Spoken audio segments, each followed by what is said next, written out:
नमस्ते, मैं माद और आप देख रहे हैं मेगा मीडिया बिहार। अभी हम आपको तस्वीरें जो दिखा रहे हैं वो अभी हम अररिया के पूर्व सांसद श्री सरफराज आलम साहब के घर पर मौजूद हैं। यहाँ अभी आप देख रहे हैं कि देर रात गहमा गहमी का माहौल बना हुआ है। दर्शकों में एक जानकारी आपके साथ ऐड करते चलें कि जनसुराज के जो सूत्रधार प्रशांत किशोर हैं वो अभी पूर्व सांसद सरफराज आलम के घर पर मौजूद हैं। वो इनसे सरफराज आलम और जो जनसुराज के सूत्रधार प्रशांत किशोर है उन दोनों की मीटिंग चल रही है। पीछे एक रूम है, एक कमरा है जहां बंद कमरे में एक मीटिंग चल रही है। अगर सरफराज आलम जनसुराज के साथ आते हैं तो ये निश्चित तौर पर सीमांचल की राजनीति और पूरे बिहार की राजनीति में एक बड़ा ये कह सकते हैं कि उलटफेर होने की उम्मीद है। सीमांचल में क्या इम्पैक्ट रखते हैं सरफराज आलम या तस्लीमुद्दीन परिवार, ये किसी से मतलब कोई इससे अपरिचित नहीं है। आप देख रहे हैं तस्वीरों में ये जो गाड़ियाँ लगी हुई है, ये गाड़ियों का जो काफिला है जो गहमा गहमी है और जो लोग आपको यहाँ सरफराज आलम के प्रेमिसेस में दिख रहे हैं। देर रात ये मीटिंग चल रही है। ये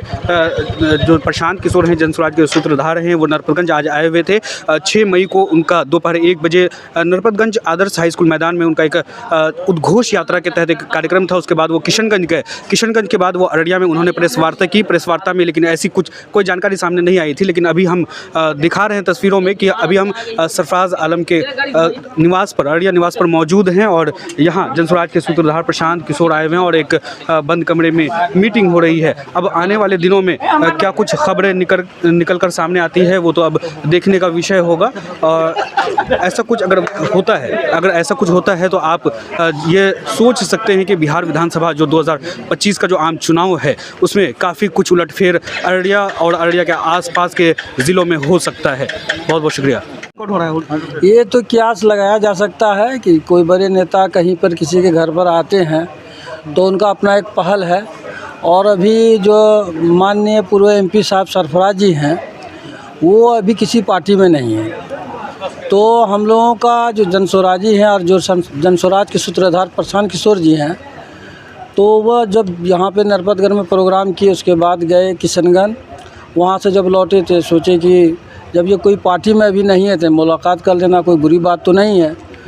तो हो सकता है मुलाकात, ये खबरें मार्केट में काफ़ी दिनों से हैं कि जनसुराज के और सरफराज आलम का कहीं हो सकता है सॉफ्ट कॉर्नर हो और वो शामिल हो सकते हैं पार्टी में। देखिए राजनीति में कहीं कुछ कहा नहीं जा सकता है। आप देखिए एक समय ऐसा था कि माननीय नीतीश जी बोलते थे कि हम कभी मिट्टी में मिल जाएंगे लेकिन भाजपा में नहीं जाएंगे, चले गए। तो अभी माननीय पूर्व एमपी साहब सरफराज जी जो है किसी पार्टी में नहीं है।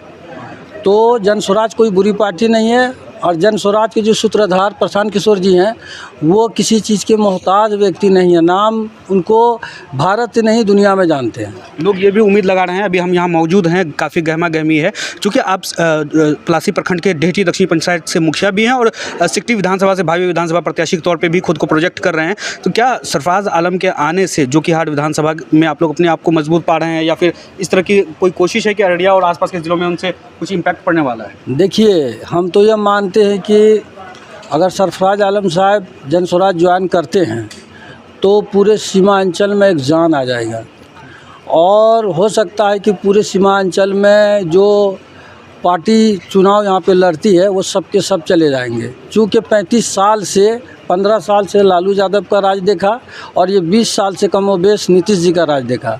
जितना भ्रष्टाचारी चरम पर है, अफसरशाही चरम पर है, बेरोजगारी का तो बात ही नहीं पूछिए। सरफराज साहब अगर आते हैं तो पार्टी में कितनी मजबूती मिलेगी? बहुत मजबूती मिलेगी। हाँ, ठीक है, धन्यवाद।